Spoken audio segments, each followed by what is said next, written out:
تبارك الذي نزل الفرقان على عبده ليكون للعالمين نذيرا۔ گزشتہ میں آپ نے طلاق کے سلسلے میں سنا تھا، یہ طلاق جو ہیں وہ 3 طہور میں ہوتی ہیں، اور ہر طہور ہر مہینے میں عورت کو آتا ہے۔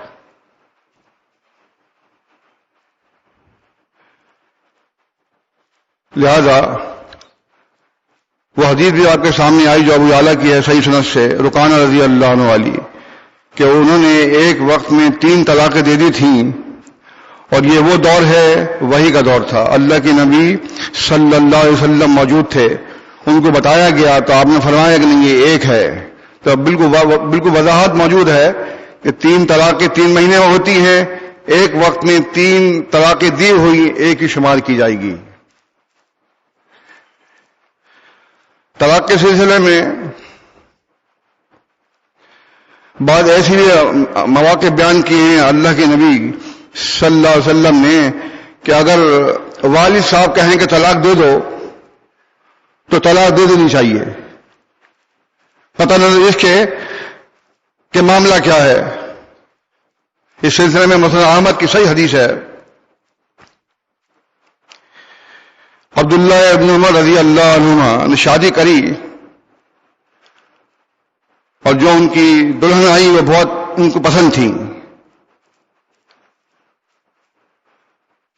معلوم نہیں عمر بن خطاب رضی اللہ عنہ نے کہا کہ عبداللہ طلقھا، اس کو طلاق دے دو۔ عبداللہ نے کہا کہ یا ابتی مجھے بہت اچھی لگتی ہے، میں اسے پسند کرتا ہوں۔ انہوں نے پھر کہا تم اسے چھوڑ دو، اس کو طلاق دے دو، لیکن عبداللہ نہیں مانے۔ عمر بن خطاب رضی اللہ تعالیٰ عنہ اللہ کے نبی صلی اللہ علیہ وسلم کے پاس گئے اور کہا کہ اللہ کے رسول صلی اللہ علیہ وسلم عبداللہ میرا کہنا نہیں مان رہے ہیں، میں کہہ رہا ہوں کہ اپنی اس عورت کو چھوڑ دو، طلاق دے دو، میری وہ نافرمانی کر رہے ہیں۔ اللہ کے نبی صلی اللہ علیہ وسلم نے عبداللہ کو بلایا اور فرمایا آپ نے عطا ابی کا، اپنے والد کی اطاعت کرو، طلقھا، اسے طلاق دے دو۔ اب تو کوئی گنجائش نہیں تھی طلاق نہ دینے کی، عبداللہ ابن عمر رضی اللہ عنہما نے پھر اس عورت کو طلاق دے دی۔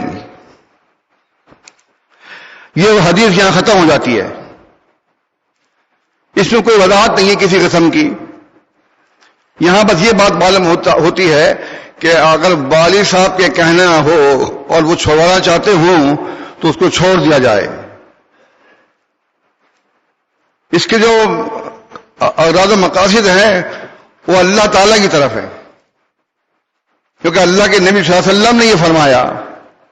یہاں بات وضاحت سے معلوم ہو رہی ہے کہ عبداللہ کو ان کی بیوی پسند تھی، ان سے وہ محبت کرتے تھے، اس کے باوجود بھی ان کو چھوڑوا دیا۔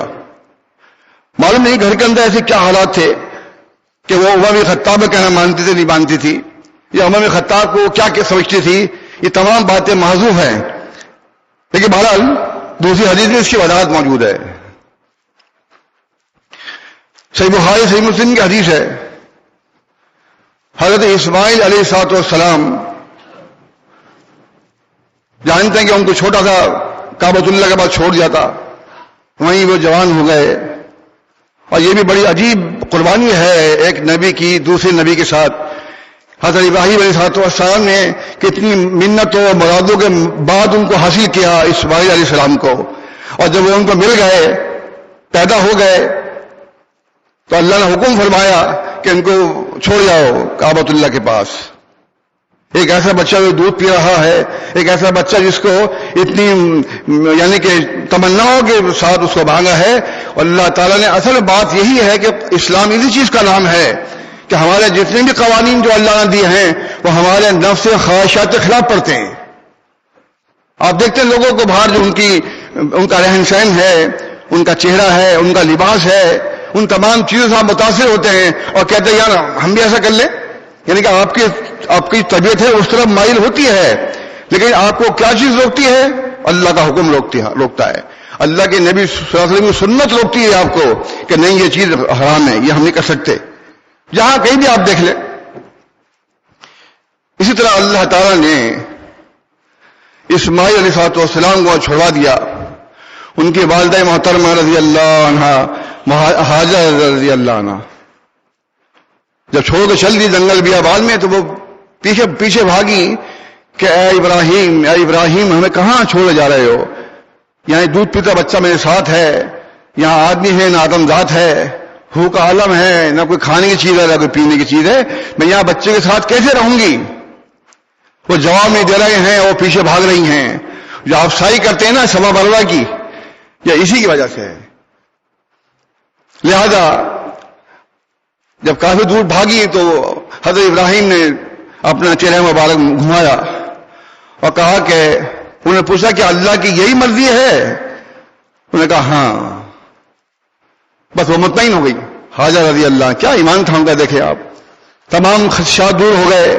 انہیں ٹھیک ہے, اگر اللہ کی مرضی ہے تو اللہ تعالیٰ ہماری دیکھ بھال کرے گا, اب ہمیں کوئی غم نہیں ہے, آپ جائیے. وہیں پر اسماعیل علیہ السلام جوان ہو گئے, ان کی شادی کر دی. جب شادی کر دی تو ایک دن ابراہیم علیہ السلام اسماعیل علیہ السلام سے ملنے کے لیے آتے ہیں, ملاقات کے لیے. آپ تو سمجھتے ہیں کہ ہمارا جگر کا بچہ ہمارے سے دور نہ ہو. ہاں اگر پیسے کا معاملہ آ جائے تو پھر دبئی وغیرہ, جدہ, امریکہ, کینیڈا, دنیا کے کسی کونے میں بھیجنے کو تیار ہے آپ. پیسے آنے چاہیے, تنخواہیں بڑی ہونی چاہیے, پڑھائے لکھائے سے اس کو ہم نے کام سے سکھایا تھا. بہرحال ابراہیم علیہ السلام پہنچے, پوچھا کہ اسماعیل کہاں ہیں؟ عورت نے کہا کہ گئے کہ شکار وغیرہ پہ گئے ہوئے, شکار وغیرہ پہ جاتے رہتے ہو. پوچھا حضرت ابراہیم نے کہ تمہارا کھانا پینا کیسا ہے؟ خواتین غور سے سنیں. عورت نے کہا کہ بس ایسے ہی ہے, آ گیا تو کھا لیا, نہیں تو کوئی کام ہم تو کرتے نہیں ہیں, شکارہ گوشت آتا کھا لیتے ہیں, نہیں آتا نہیں کھاتے ہیں. مطلب اس نے کوئی نہ تو ان کو کوئی ادب دیا, اس لحاظ سے کہ وہ بزرگ تھے, ان کی بزرگی ان کے چہرے مبارک سے معلوم ہو رہی تھی. وہ نبی علیہ السلام ہیں, جلیل القدر انبیاء ہیں, رسول ہیں. نہ بٹھانے وہ بیٹھے وہ کہا, نہ کچھ کہا, اور ان کو ایسی بات کہہ دی. تو وہ جب جانے لگے تو انہوں نے کہا جب اسماعیل آئیں تو کہنا کہ اپنی چوکھٹ بدل دیں. یہ اشارہ تھا ان کا طلاق کی طرف. حضرت ابراہیم علیہ السلام چلے گئے, اسماعیل علیہ السلام آئے, اور جب وہ اپنے گھر کے اندر آئے تو ان کو خوشبو آئی. ایک نبی کو دوسرے نبی کی قربت, اور پھر باپ بیٹے کی قربت. حضرت اسماعیل نے کہا کہ کیا کوئی صاحب یہاں آئے تھے؟ میں کہا ہاں, ایک اسی حلیے کے ایک شخص آئے تھے, آپ کے بارے میں پوچھ رہے تھے, ہمارے کھانے پینے کے بارے میں پوچھ رہے تھے, تو میں نے ان کو بتا دیا. تو حضرت اسماعیل علیہ السلام نے کہا کہ ہاں مجھے خوشبو تو آ رہی ہے. تو کیا کہہ گئے پھر وہ کہہ گئے کہ اپنے گھر کی چوکھٹ بدل دینا. حضرت اسماعیل نے کہا کہ وہ چوکھٹ تم ہو, اب تم اپنے گھر چلی جاؤ. میرے والد کی منشا نہیں ہے کہ میں تمہیں اپنے عقد میں رکھوں, اپنے نکاح میں رکھوں, جائیے میں تمہیں طلاق دیتا ہوں. معلوم یہ بھی ہوا اس حدیث سے کہ عورت جو ہے گھر کی دہلیز پار نہ کرے, گھر کے دہلیز کے اندر جو رہتی ہے یہی اس کا مقام ہے. عورت خود کو چھپانے کی چیز ہے, یہ نہیں جب برقع اٹھایا باہر نکل گئی, جب برقع اٹھایا بازار میں گھوم رہی ہیں, سودا خرید رہی ہیں وغیرہ وغیرہ. نہیں ہے, حیا دار عورت کا کام نہیں ہے کہ وہ بازاروں میں گھومیں, دکانداروں سے بات چیت کریں, بے تکلف ہو کے ان سے بات چیت کریں. یہ کسی مومنہ عورت کی بات نہیں ہے. بہرحال اسماعیل علیہ السلام نے اور شادی کر لی. اس کے بعد پھر کسی عرصے کے بعد ان کو یاد آیا, اور چلو ملتے ہیں اسماعیل سے. پھر پہنچے گھر پر, پوچھا کہ اسماعیل کہاں ہیں؟ اتباع سے اس مرتبہ میں گھر پر نہیں تھے, اس مرتبہ بھی گھر پر نہیں تھے. وہ انہوں نے کہا ہاں وہ کام سے گئے ہیں, آپ تشریف رکھیں بیٹھیں. میں کہا آپ بتائیے آپ کا گزر بسر کیسا ہو رہا ہے؟ میں کہا الحمدللہ ہم بہت اچھا کھاتے ہیں پیتے ہیں, میٹھا پانی پیتے ہیں, گوشت کھاتے ہیں, اللہ کی بڑی مہربانیاں ہیں, ہمیں کسی قسم کی کوئی پریشانی نہیں ہے. یہ کہنے کے بعد جب دیکھا کہ وہ بزرگ آدمی ہیں اور ان کے چہرے سے تقویٰ اور طہارت ٹپک رہا ہے, تو انہوں نے آپ ہمدردی ان کا سر دھلا دیا، سر میں کنگھی کر دی، تیل ڈال دیا. یہ مسلم امام احمد صحیح سند کے ساتھ ہے یہ الفاظ جو میں نے بتائے. باقی روایت صحیح بخاری صحیح مسلم کی ہے، یہ الفاظ احمد کے ہیں. بہرحال وہ اپنی سواری میں بیٹھے رہے، اترے نہیں، سواری میں بیٹھے ہی بیٹھے ان کا سر دھلا دیا، سر میں تیل ڈالا، کنگھی کریا، ان کو بھیج دیا. حضرت ابراہیم اسماعیل علیہ السلام آتے ہیں اور ان کو خوشبو آتے ہی وہ پوچھتے کوئی آیا تھا؟ کہ ہاں ایسے ایسے ہولیے کے ایک شخص آئے تھے بزرگ حضرات، انہوں نے مجھ سے پوچھا تو میں نے کہا الحمدللہ ہم تو اچھا کھاتے ہیں پیتے ہیں، اور اسماعیل شکار کے لیے گئے ہیں، میں نے ان کا سر دھلایا، کنگھی کری، اور ان کی مطلب یہ ایک ادب احترام میں آتا تھا اس زمانے کے لحاظ سے جس دور کی بات کر رہا ہوں آپ کو میں. اور پھر انہوں نے کچھ کہا تھا کہ انہوں نے کہا کہ اپنے گھر کی چوکھٹ برقرار رکھنا، یعنی کہ اپنی عورت کو طلاق مت دینا، چھوڑنا نہیں. تو بتایا کہ انتی، تم جو ہو وہ چوکھٹ ہو، لہٰذا تم میرے عقد میں رہو گے. میرے والد صاحب نے رضامندی ظاہر کر دی ہے. تو مطلب یہ ہوا کہ والد جو ہے ان کی جو حیثیت ہے اللہ کے نزدیک وہ بہت زبردست ہے، اس کا بہت احترام ہے، بہت اکرام ہے. ترمذی کی حسن حدیث ہے، فرماتے ہیں اللہ کے نبی صلی اللہ علیہ وسلم کہ اگر ماں باپ ناراض ہو جائیں تو رب ناراض ہو جاتا ہے، اگر ماں باپ خوش ہو جائیں تو رب خوش ہو جاتا ہے. یہ انہی ماں باپ کے لیے جو دیندار اور ماں باپ ہیں، جو اللہ تعالیٰ کی فرمان برداری کرتے ہیں، نافرمانی نہیں کرتے.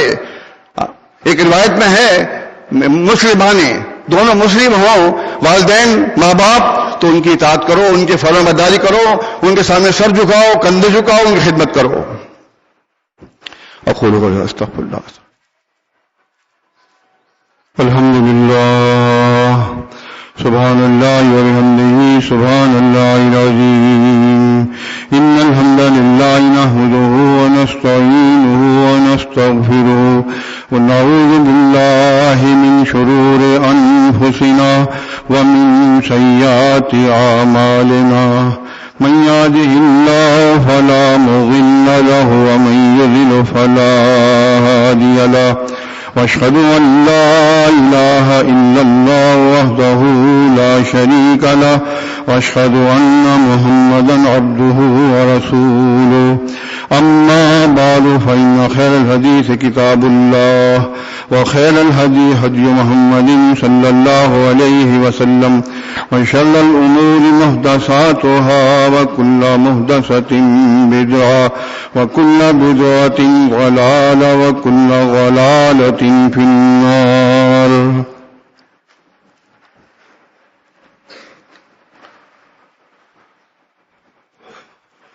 گزشتہ جمعے میں نے آپ کو ایک حدیث سنائی تھی